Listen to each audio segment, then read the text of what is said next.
In the beginning, there was darkness, and then bang, giving birth to an endless expanding existence of time, space, and matter. Every day, new discoveries are unlocking the mysterious, the mind-blowing, the deadly secrets of a place we call the universe. Could our sun have an evil companion? An undiscovered Death Star rotating at the furthest edges of the solar system?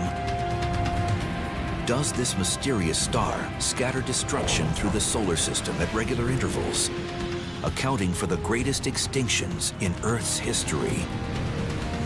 Sifting through a realm populated by giant worlds and mysterious planetoids, scientists are on the hunt for Nemesis, the sun's evil twin.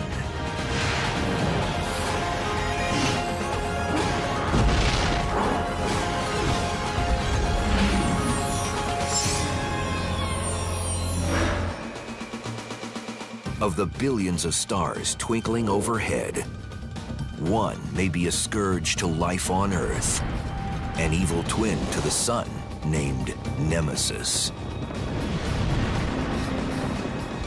Some scientists suspect that Nemesis is a dark, still undiscovered star orbiting our sun. And every 26 million years, it triggers a disaster.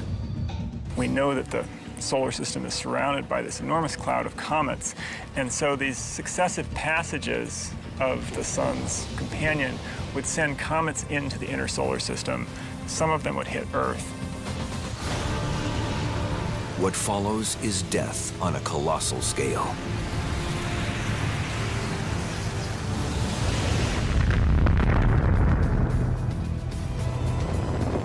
It is now widely accepted that a rock from space caused the end of the age of dinosaurs 65 million years ago.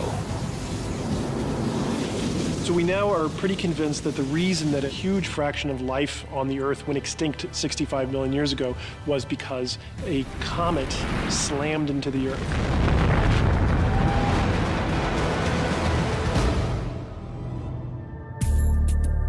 But astronomer Richard Muller has proposed a revolutionary theory to explain why that space rock crashed to Earth at that particular moment. The Nemesis theory postulates that there's a star orbiting the sun at a 26 million year period.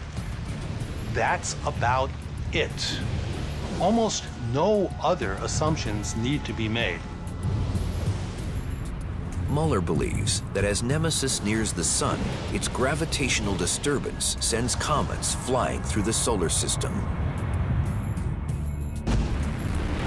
The resulting impacts have been the source of many major extinction events in Earth's history. Muller explains how the theory came about. Two paleontologists, when looking at patterns of extinctions, came across something that seemed utterly insane. They said that similar extinctions were taking place every 26 million years on a regular schedule. The discovery of a 26 million year pattern of extinctions seemed impossible to explain by any process native to the Earth itself. This is the sort of thing you dream about in science. It means there's something we don't understand. It means there's a discovery waiting. So I set about trying to figure out what that was. Muller made an astonishing proposal. The only logical cause of these periodic extinctions is a cosmic stalker that orbits our sun every 26 million years, disturbing the comets on each approach. In short, a Death Star companion to our sun. If this star is discovered, it is so important. It was a major player in the evolution of life on Earth. Without this, perhaps the dinosaurs would still be here. If Muller is right, humanity itself could owe its existence to the Nemesis Death Star. After all, each mass extinction wiped out vast numbers of species, but each also cleared the way for new species to arise, including, ultimately, humans. We can witness the way Nemesis would have altered evolution on Earth by looking at a controlled burn on the Santa Rosa Plateau in California. So every now and again, some cataclysmic event happens that wipes out a huge number of species here on Earth. And this is just like happens with these controlled burns, where the burn wipes out a number of species, which then makes room for new things to take hold. So, I'm seeing a fire raging behind us. What's going on there? Why do you light fire? We're out here setting this fire to clear part of this vegetation away to get rid of the non-native species of plants that are growing here so the native can grow back. We come here and burn annually in different plots of land so that it can be studied, and we can also see the impact it's having on that environment.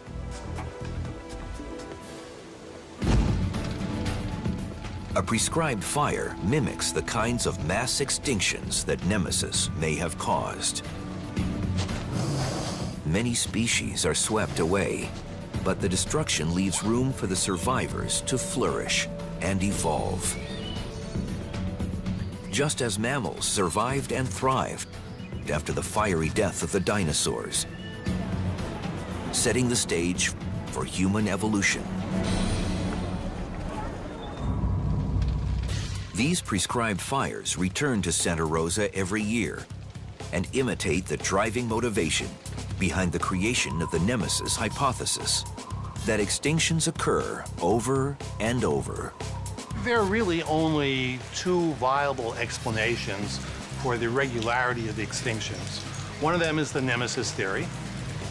The other is that by the throw of the dice, they just accidentally happen to line up every 26 million years. But how exactly would Nemesis trigger extinctions with the regularity of a prescribed burn?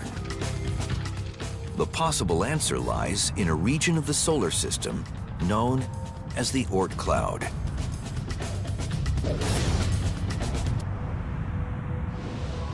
The Oort cloud is the place where comets are kept in cold storage until they come screaming in towards the sun. So these things are sitting in deep freeze, sort of at the distance halfway between us and the nearest stars.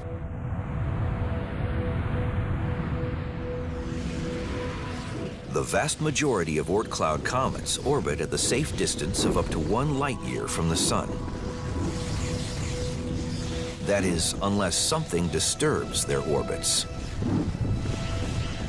Occasionally a star will come by and they'll get a little bit jostled, and a little jostling can do a lot of things. It can make them go away and leave the sun entirely. It can put them on a slightly different orbit. But one of the things it can do is put them on an orbit that slowly falls in toward the sun.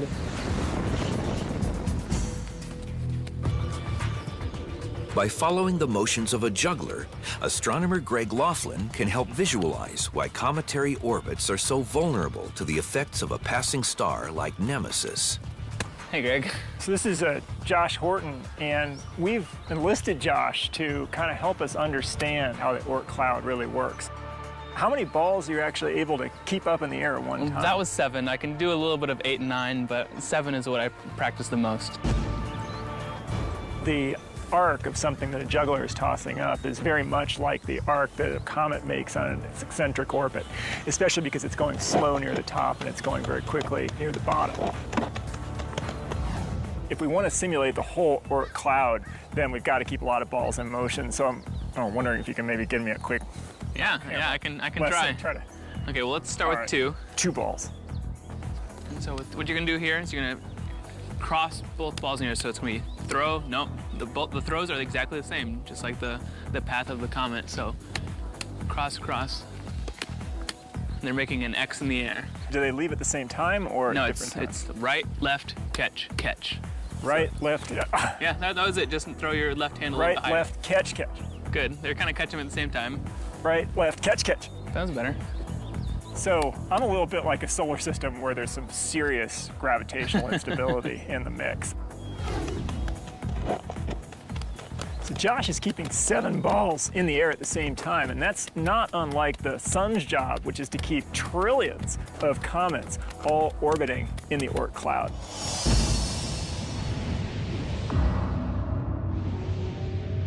But according to the Nemesis hypothesis, the sun's delicate juggling act is disrupted by its evil stellar twin every 26 million years.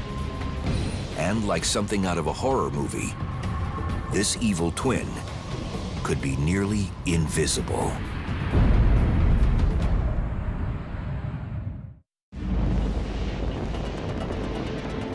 Does our sun have an evil twin? A star named Nemesis orbiting the distant reaches of our solar system? And every 26 million years, does it fling comets from the Oort cloud toward Earth? Sometimes they get tossed out, other times they orbit harmlessly until they evaporate and go away. If you have comets rattling through the inner solar system, then in a sense, all bets are off. Scientist Richard Muller not only theorizes that this periodic mayhem is caused by a deadly companion star to the sun, he believes he knows precisely what kind of star it is: a red dwarf. That there is a star orbiting the sun in a 26 million year period, that was my idea. Let's assume the star is a red dwarf star. Why red dwarf? Because that's the most populous star in the galaxy.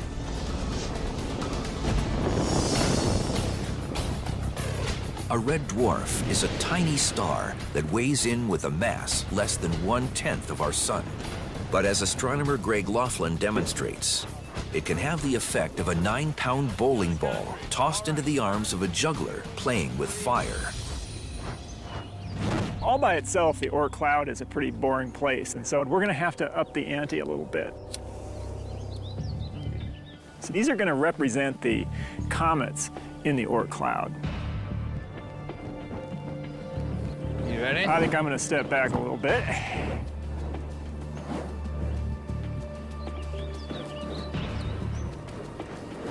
So Josh has got them all going nicely, just like the comets orbiting in the Oort cloud. So let's see what would happen if I took this red dwarf and tossed it into the solar system. Josh, are you ready for the red dwarf? Yeah. Here we go.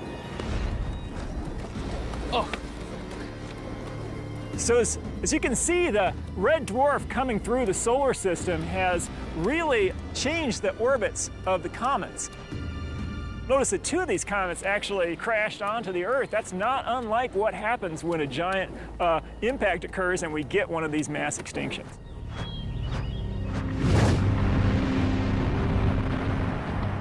For many people, the idea that Earth has been the victim of a series of impacts caused by an orbiting Death Star seems unlikely. After all, when we look at the sky, we only see one sun. But in fact, the majority of stars come in pairs. Probably something like 60–70% of stars may indeed be binary or have even higher numbers of stars in the system.